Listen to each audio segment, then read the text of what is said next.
she's a great player. She's a high IQ player.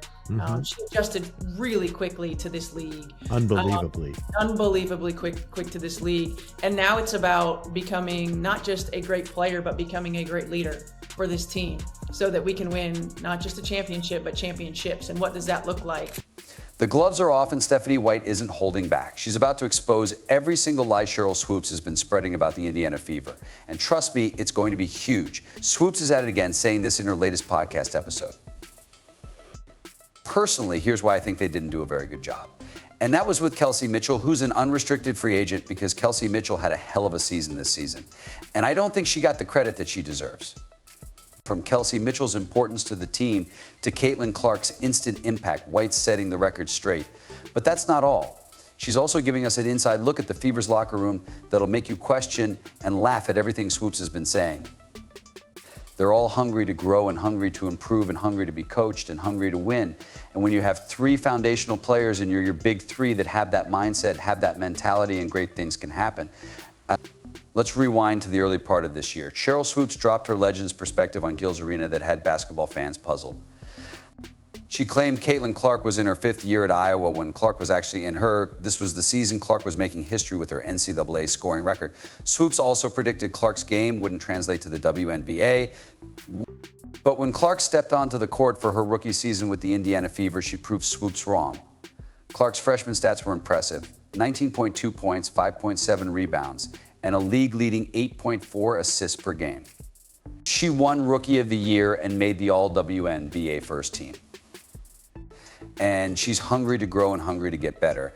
And so number one, again, that two-way communication, it's been a long time since I've played. So players that are on the floor, they know, right? Like they get a sense, they get a feel of what's working, what's not. You know, my first conversation with her about X's and O's the other day, I was just like, okay, well, how do you want to improve? Like, what are some of the things that you want to improve on? And then we'll talk about how we want to do that. You know, and then I talked to her about how I think we can use her to help her be more efficient, help her be more effective, to help our team be better in general. Stephanie White, the Fever's head coach, praised Clark's immediate adjustment and impact. White saw what Swoopes couldn't. Clark was elevating her teammates and leading the Fever to their first playoff berth since 2016. I've never seen in the NBA a player that can throw the ball ahead on the break better than her or him, anyone. I had Isaiah, I had Hall of Fame point guard, never anyone better than her. I also think that like a lot of my great point guards, Hall of Famers, she could play off the ball so well because she knows how to move the ball and it wouldn't tire her out. As Clark's success became undeniable, Swoopes changed her tune. She shifted away from her initial claims about Clark's game not translating to the WNBA. Instead, she began focusing on other aspects of Clark's career and performance. This wasn't a one-time slip-up for Swoopes. It was part of a pattern of making bold claims without the facts to back them up. From Clark's college career to her WNBA potential, Swoopes' predictions kept missing, but Swoopes wasn't finished. She had a new target in her sights, the entire Fever organization. Swoopes was about to make more controversial statements. Imagine a locker room filled with laughter, support, and impromptu team outings. That's the reality of the Indiana Fever. Despite Sheryl Swoopes' claims to the contrary, Swoopes painted a picture of a team in turmoil, suggesting players were desperate to escape because of Caitlin Clark. But was she even talking about the right team? Maybe she was referring to the Sky? According to league sources, Weddie Spoon had lost the locker room because of a culture that catered to the needs of a few players. Dear Lord, Stephanie White, the Fever's head coach, didn't mince words when addressing team culture. She praised the chemistry, work ethic, and Clark's positive impact on the group. It's a far cry from the divided locker room Swoopes tried to sell. When you talk to the Fever players, a very different story emerges. Lexi Hull and Erica Wheeler both highlight how Clark's presence has boosted team morale. Hull counts on Clark for confidence and positivity, while Wheeler describes how Clark's humor often lightens during games. That's not creating drama, that's building a team. From management to players, the message is consistent. This team is united. The Indiana Fever's locker room isn't a powder keg waiting to explode. It's a place of growth, support, and a whole lot of laughter. Every piece of evidence points to a team that's thriving together. But Swoopes wasn't done yet. She set her sights on someone new, someone who'd been with the Fever through thick and thin. Kelsey Mitchell was about to find herself in Swoopes' crosshairs. And the claims. They were about to get even wilder. Kelsey Mitchell's breakout season was nothing short of spectacular. She averaged 19.2 points per game, shot 40% from three-point range, and led the Indiana Fever to their first playoff appearance in 7 years. These numbers tell a story of a player at the top of her game. But Sheryl Swoopes had a different take. She claimed the Fever didn't give Mitchell the credit she deserved. Is there any truth to this bold statement? Let's look at the facts. Mitchell wasn't just good, she was on fire. Her field goal percentage of 46.8% was the best of her career. But it wasn't all about personal stats. Mitchell played a crucial role in the Fever's success, ending their playoff drought. That's the kind of performance that turns heads. It's really exciting. I mean, you think about Kelsey Mitchell, and she's been through the lulls in the Indiana Fever franchise, and now to be on the other side of that as a cornerstone. And every team has a big three, right? And you think about having a great think like her, and a great point guard, and a generational player in Caitlin Clark, and a great post player in Aaliyah Boston. So did the Fever really overlook Mitchell's contributions? Not according to team president Kelly Krauskopf, who called Mitchell a cornerstone of the team.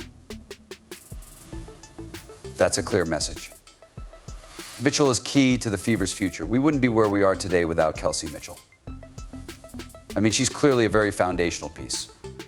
She's got 7 years of being in and out of this building. She went through a lot. What about on the court?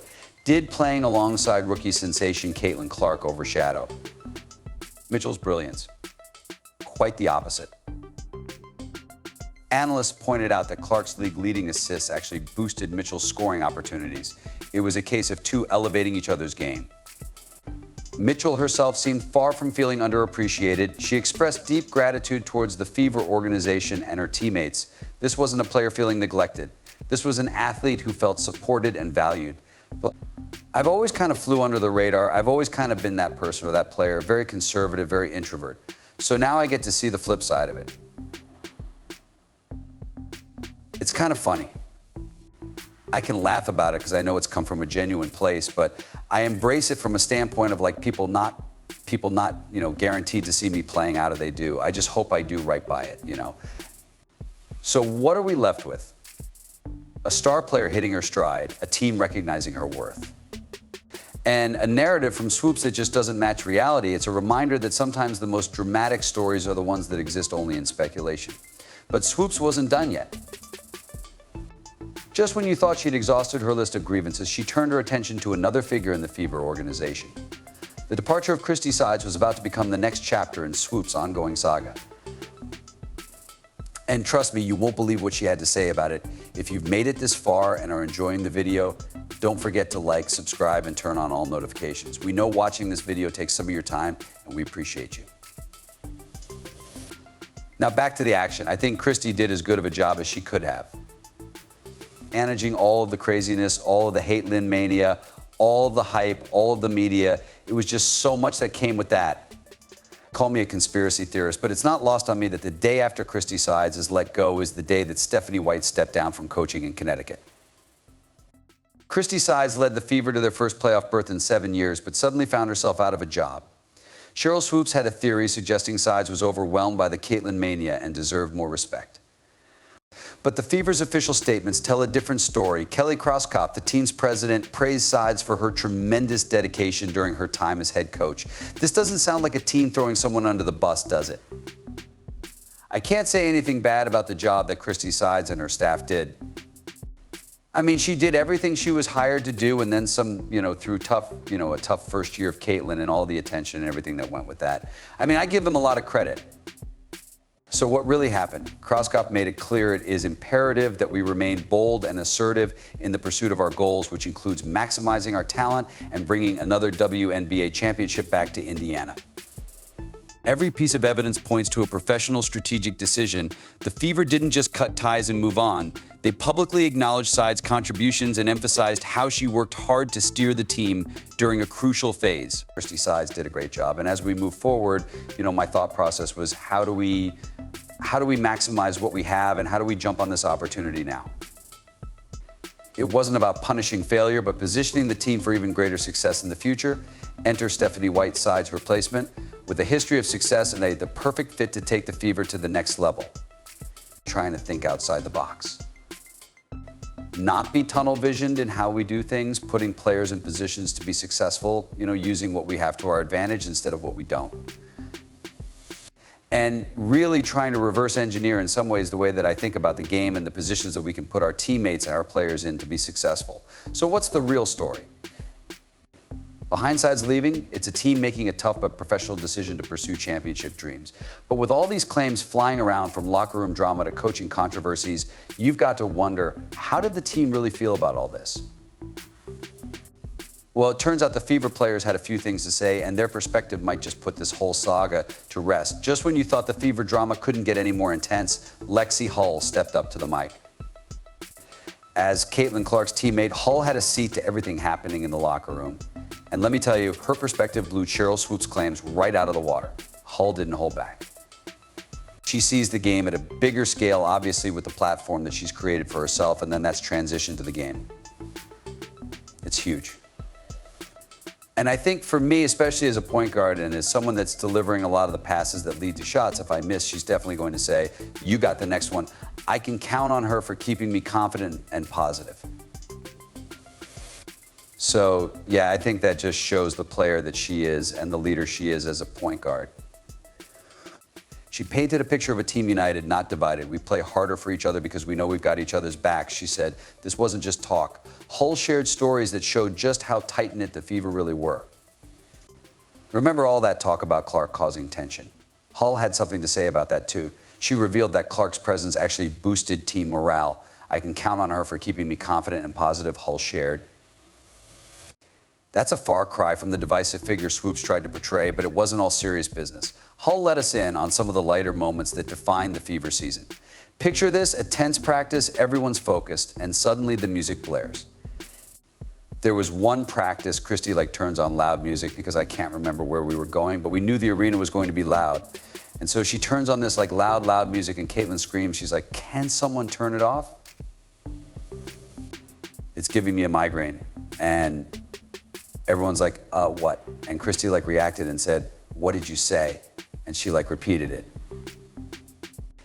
And all of us were we were all dying, because if I would have said that, if anyone on our team would have said that and then been asked, "What did you say?" and you repeat it like no one else is repeating it, but she did. And it was the funniest thing. We're all rolling on the ground laughing. Hull didn't stop there. She talked about how the team lifted each other up during tough times. If one player had an off night, the others were right there with positive reinforcement. It's the kind of support system that championship teams are built on. All of us just stuck together, trusted the process, and realized that the start of the season isn't the biggest deal. It's how we finish and how we get better. And I'm really proud of just the resiliency of the group.